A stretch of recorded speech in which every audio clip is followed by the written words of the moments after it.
Margaret Sanger, the feminist of the 18th century.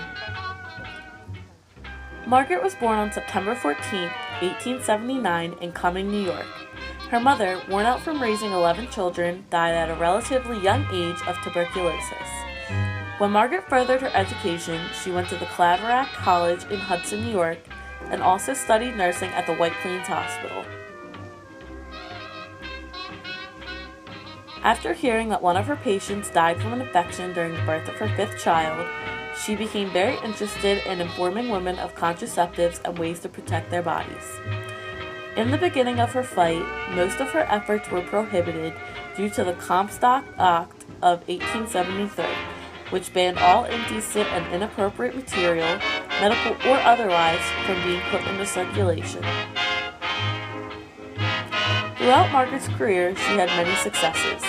On October 16, 1916, Margaret opened America's first birth control clinic in the Brownsville district of Brooklyn. Unfortunately, 10 days and 464 patients later, the clinic was closed and Margaret was taken into police custody. In 1920, Miss Sanger founded the American Birth Control League, which later became the Planned Parenthood Federation of America in 1942.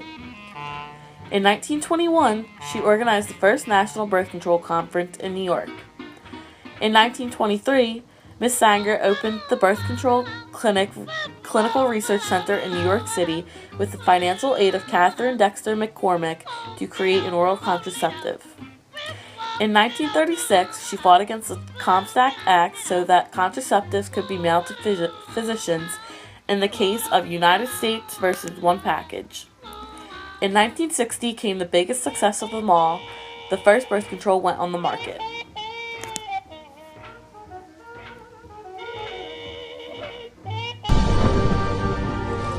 Margaret Sanger was a tiny, red-headed radical from the back streets.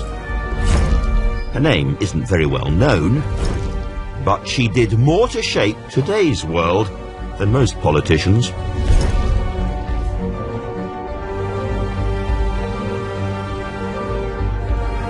In the early 20th century, Manhattan was a divided island.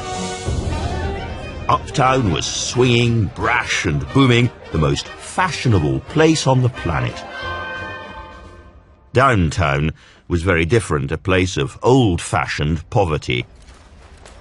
In the overcrowded tenement blocks teeming with new immigrants, women were desperate to avoid unwanted pregnancies.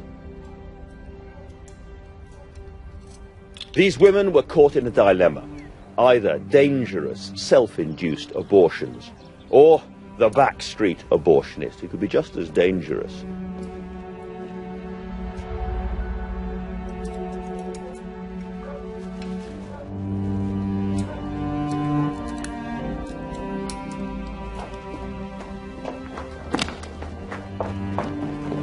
Margaret Sanger was a nurse.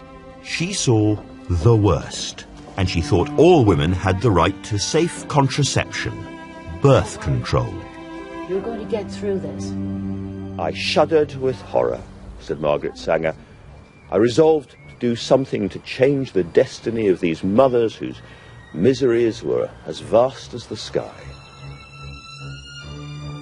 But contraceptives were taboo.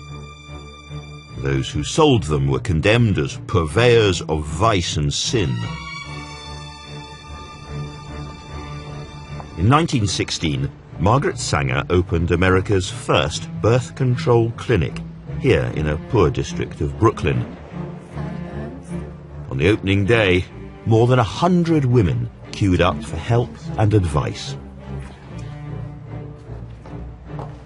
Seen you before. But the pamphlets she was giving out were classed as obscene literature. Get out of here! Now! You're under arrest. No, you listen to me. Get these men out of here. Get off of me. Will you get them? Get off of me. Sanger was charged under America's very strong anti-obscenity laws. The clinic was shut down.